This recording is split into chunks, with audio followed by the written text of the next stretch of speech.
By the authority of the University of Bristol vested in my office, I admit you to the degree of Doctor of Laws, honoris causa.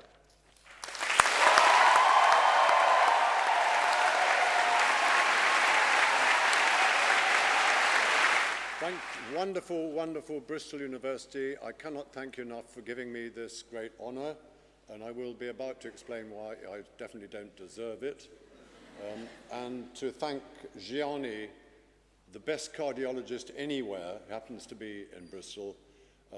With 15 years or so, I don't deserve to be still alive.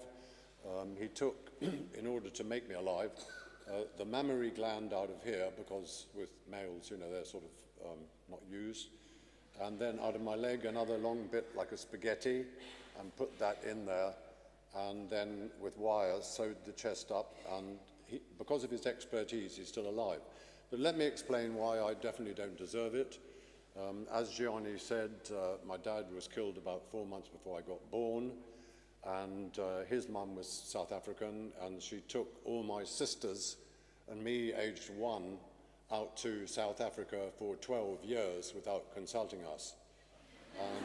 And it was a very nice place to get brought up, but academically way behind the UK. And that is, I think, still the case.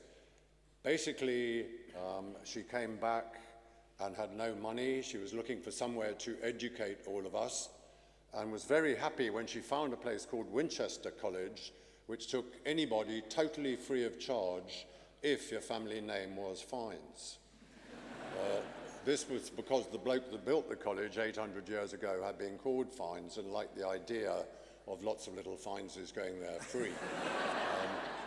And also because there were, in fact, in those days, very few of us, so it was economically safe for the college. But more recently, we started to breed like rabbits, mostly actors, and it became unsafe for the college, so they changed the rules. And after that, you could only get in free if you got the top level of entrance exam.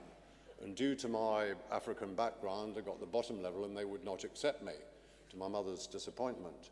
In fact, the only place which would take people with such a low level of intellect was, of course, Eton College. So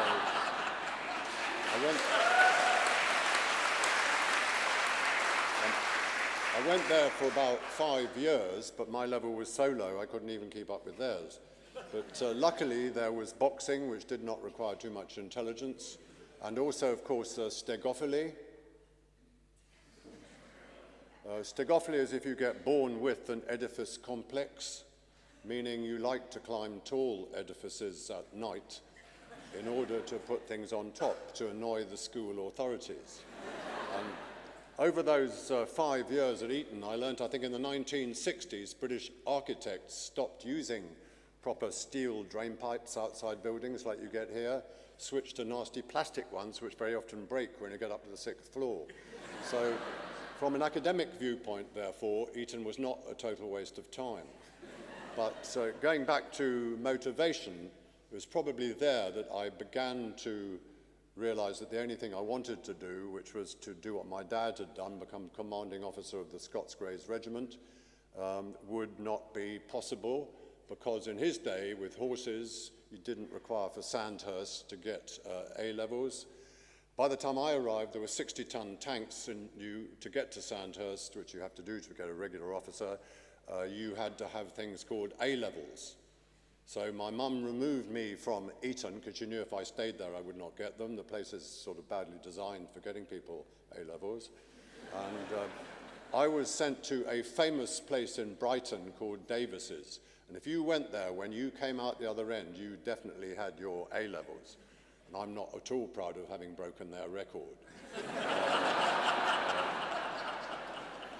I have to say this was not my fault, because at that time was the height of the mini-skirt era,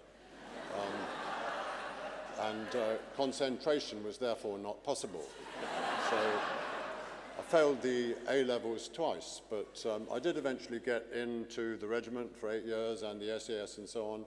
But unfortunately, on leave back in the UK, I got phoned up by, I think, mid-60s, by an old Eton friend who, by that time, like most of them, had become a wine salesman in the West Country. And during the course of selling his stuff in pubs, he discovered a village called Castle Combe, which had just been voted Britain's prettiest village by the Americans. And it was being attacked by 20th Century Fox, making a film in this beautiful village called Dr. Dolittle, which involved turning the trout stream, thatched cottages, into a dirty Great Lake with a 20-foot concrete dam, ruining the village. And my friend decided to bring this outrage to the general attention by blowing up the entire concrete dam the night before the film started. It's a good PR plan. Unfortunately, the police got to hear about it. They put Alsatian dogs all over the dam, but my friend had been at Eton, so he was up to that one. What he did was to rent 8 Alsatian bitches in order to put them upwind of the dam. But at the last minute, the bitches failed to turn up, so he phoned me to ask if I would stand in. Because I had just completed an army explosives course where you learn to blow up as much as you can using as little as possible. And I was pretty good at this, so I had a lot left over at the end of every day. And seemed sort of stupid to give it back to Her Majesty, so I put it in the boot. And 2 months later, the boot was full and sweating.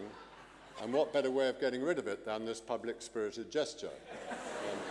Unfortunately, everybody was caught. I was not physically caught. I'd been doing another army course on how to escape from dogs by night. But they ended up in Chippenham Prison. I ended up in Chippenham Prison. I was on police probation in Salisbury for 6 months. I was thrown out of the SAS back to my own regiment, who was still busy retreating from the German border. Well, I stayed with that for quite a long time, but 15 years after the Chippenham Assizes, which found us guilty and fined us heavily, but didn't put us in prison, I went to the Isle of Wight and met the judge, the wonderful judge from this area, who had not put us in jail. And he said, if we had done that, 1 year later, he would have had to give us 7 years minimum, because in that year, IRA started blowing up the mainland and everything changed. And I feel, to get doctorate of the law, I feel just wonderful. So thank you very much indeed.